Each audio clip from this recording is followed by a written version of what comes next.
일면식도 없는 또래 여성을 살해하고 부산에서 또래 여성을 살해하고 시신을 유기한 혐의를 처음 받는 만난 또래 여성을 살해하고 시신을 유기한 범인의 신상이 공개됐습니다. 23살 정유정인데요. 단지 사람을 죽여보고 싶어서 살인을 저질렀다는 23살의 정유정.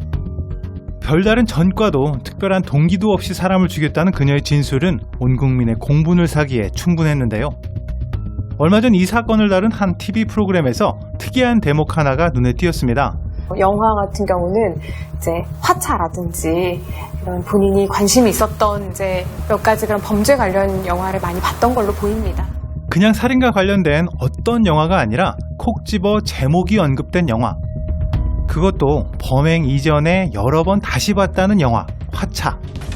이 영화의 어떤 내용이 정유정으로 하여금 여러 번 다시 보게 만들었을까요? 혹시라도 이 영화가 정유정의 끔찍한 범행에 일말의 정보나 도움을 주진 않았을까요? 오늘은 영화 화차와 정유정 살인사건의 전말을 비교해봅니다.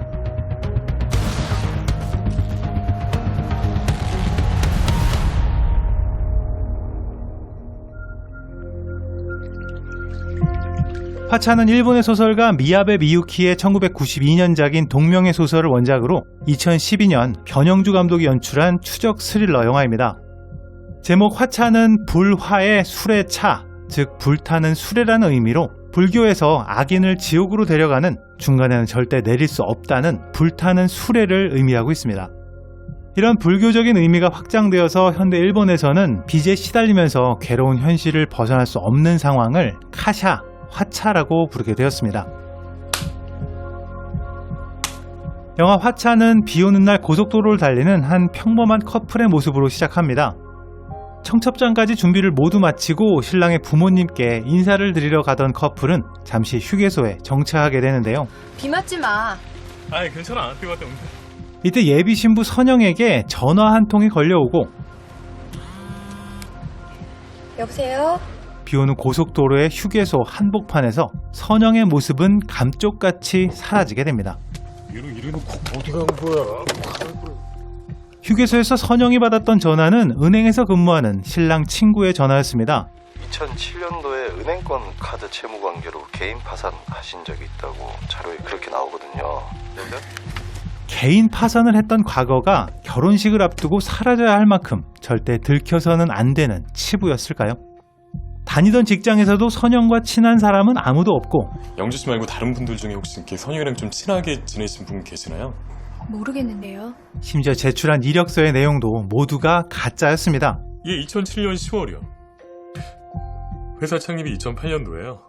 결국 수소문 끝에 선영의 개인 파산을 담당했던 변호사를 찾아낸 예비신랑 문호. 여기 인적사항 보시죠. 진술서입니다. 그는 이곳에서 청천벽력 같은 말을 듣게 되는데요.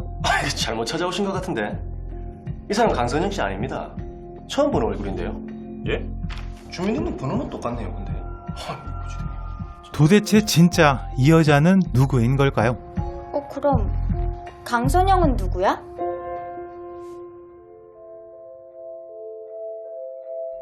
강선영의 진짜 모습을 정리해보면 이렇습니다. 본명 차경선. 진주에서 작은 가구 공장을 하던 경선의 아버지는 IMF를 맡게 되면서 사업이 점차 기울어지기 시작했고 결국 불어나는 빚을 감당하지 못하고 악질의 사채까지 끌어다 쓰게 되었습니다. 사채로 집안이 풍비박산 나면서 경선은 15살에 성당 고아원에 맡겨지는데요. 금방 찾으러 오겠다는 어머니는 사채업자들에게 끌려가 싸늘한 주검으로 돌아오게 됩니다. 경선의 딱한 사정에 연민을 느낀 동네 청년과 어린 나이에 결혼을 하게 되지만 사채업자들의 압박에 신혼살림마저 처절하게 파괴되어 버립니다. 사모님, 차승택이 딸년 아닙니까? 사모님. 결국 시집에서 쫓겨난 경선은 사채업자들에게 붙잡혀 그날로 사창가에 보내지고 힘빼. 아이고 이쁘게 잘 찍네. 가자. 언니, 나 택시비 좀 주세요. 아버지가 누군지도 알 수 없는 딸을 출산하게 되지만 선천적 기형으로 세상을 떠나버리고 맙니다. 더 이상 남은 것이 아무것도 없었던 경선은 그래도 살아야 했기에 사채업자를 피해 가장 복잡한 도시인 서울로 도망을 오게 되고 끝이 없어 보이는 이 굴레를 벗어날 최후의 방법, 자신과 비슷한 또래의 혼자 사는 여성 강선영의 신분을 뺏기로 결심하게 됩니다. 하나, 둘, 셋.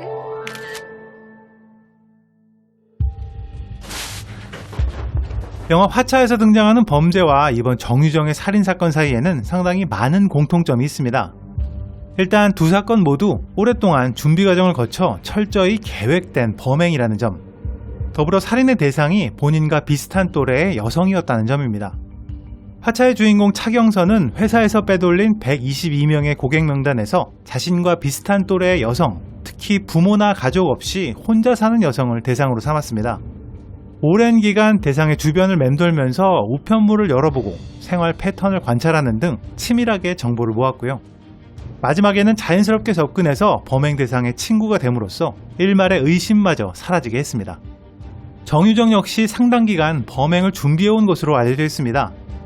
오래전부터 각종 범죄 관련 TV 프로그램과 영화를 통해서 극악한 범죄에 지속적인 관심을 가져왔고, 범행 수개월 전부터 인터넷을 통해 시신 없는 살인 등의 검색어로 살인과 시신유기에 대한 정보를 수집해왔습니다. 정유정은 학부모로 위장하고 어플로 과외교사를 몰색하는 과정에서 54명과 접촉해 대상을 몰색했고, 채팅을 통해 자신과 비슷한 또래의 혼자 사는 여성, 특히 교사 본인 집에서 과외를 할 수 있는 사람을 최종 범행 대상으로 삼았습니다. 피해자의 의심을 피하기 위해서 이전까지는 길던 머리를 단발로 자르고 중고장터에서 구입한 교복을 입어서 자신을 중학생으로 위장하는 용의주도한 모습을 보이기도 했죠. 영화 화차에서 주인공은 범행 대상과 둘이서 외딴 곳으로 여행을 떠나 살인을 저지릅니다. 이곳에는 이미 시신을 유기할 커다란 커리어백과 이미 구입한 범행 도구가 구비되어 있었는데요. 마트에서 장면을 자세히 보시면 10m 호스와 노끈, 칼, 톱, 테이프, 그리고 얼음팩과 다수의 고무장갑이 들어있습니다. 이 물품들의 쓰임새는 이후 차경선의 범행 장면을 통해 대략적으로 유추해 볼 수 있습니다. 친구로서 함께 여행을 떠났던 영화와는 달리 정유정은 범행 당일까지 피해자와 한 번도 본 적이 없는 사이였습니다. 중학생의 신분으로 처음 만나는 자리에 커다란 커리어 가방을 들고 가긴 어려웠을 것으로 추측할 수 있는데요. 그래서 시신을 유기할 도구들은 범행 후에 인근 생활용품점에서 구입하고 가방은 자신의 집으로 다시 돌아와서 가져갑니다. 또 인근 마트에서는 피 묻은 옷을 버릴 종량제 봉투를 구입하는데요. 비슷한 장면으로 영화 화차에서는 경선이 자신의 집을 정리하고 사라질 때 침대보와 의류 등을 봉투에 담아 버리는 장면이 등장합니다. 시신을 강에 유기했다는 점도 두 범행의 공통점으로 꼽을 수 있습니다. 영화에서는 커리어백 통째로 시신을 유기했다가 수년이 지난 후에 가방이 떠오르면서 발각되게 되는데요. 정유정은 커리어백을 단지 시신을 옮기는 용도로만 사용하고 유기할 때는 가방에서 꺼냈습니다. 솔직히 여러 비슷한 장르의 영화에서 가방 통째로 시신을 유기하는 걸 생각해보면 정유정이 굳이 가방을 다시 가져온 이유는 다음번 범행 때 이 가방을 재활용하기 위함이 아니었을까 하는 생각이 들기도 합니다. 화차에서 주인공 차경선이 끔찍한 범죄를 저지른 이유는 피해자의 신분을 도용해서 새로운 인생을 살기 위함이었습니다. 정유정 역시 이런 신분 도용을 목적으로 살인을 저지르지 않았을까 하는 의혹이 제기되고 있는데요. 이런 내용의 영화를 여러 번 반복 시청했고 자신과 비슷한 연령의 혼자 사는 여성을 범행 대상으로 선정했기 때문입니다. 고등학교를 중퇴하고 오랜 기간 무직으로 지낸 자신의 컴플렉스 때문에 고학력 과외교사라는 피해자의 신분을 빼앗으려 했다는 추론도 이어지고 있습니다. 정유정이 그 피해자의 어떤 대학이라든지 전공이라든지 그러니까 이런 것들에 대한 어느 정도 동경이나 열망이 있기 때문에 사실은 이렇게 피해자의 신분으로 사는 게 마치 보상인 것처럼 이런 진술이 나오는 거죠.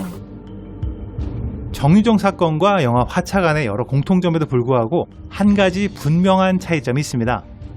영화 화차 속 주인공 차경선은 사회적 부조리와 외부의 폭력에 의해 만들어진 괴물이라는 점입니다. 저를 가엾게 여기신다면 제발 우리 아버지 좀 죽여주세요.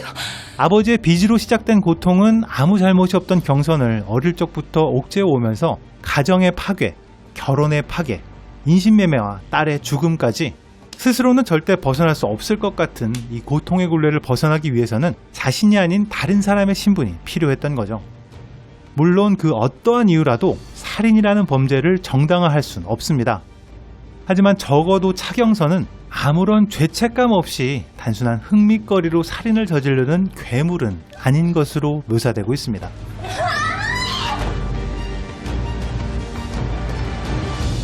하지만 정유정은 다릅니다. 어쩔 수 없었던 이유나 납득할 만한 동기 하나 없이 단지 살인이 해보고 싶다는 이유로 철저한 계획 끝에 끔찍한 범행을 저질렀습니다. 특히나 살인을 저지른 이후 아무 일도 없다는 듯이 천연덕스럽게 범행 도구를 쇼핑해서 돌아오는 모습은 정말 소름 돋지 않을 수가 없는데요. 더 놀라운 장면은 범행 이후 마트에서 종량제 봉투를 구입하면서 흥분하거나 조급해하는 태도 하나 없이 점원에게 봉투 사이즈를 직접 보여달라고 요청하고 50리터와 30리터 봉투 각 하나씩만 사갔다는 사실입니다. 이 와중에 생각해보니까 큰 거 2개는 필요 없을 것 같고 작은 거 2개는 부족할 것 같으니 하나씩 사자, 이런 계산을 했다는 거죠.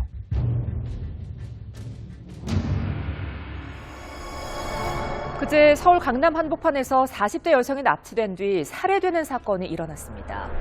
경찰은 불과 몇 달 전 세상을 떠들썩하게 했던 일명 강남 납치 살해 사건은 아직 1심 판결도 나지 않은 상황입니다.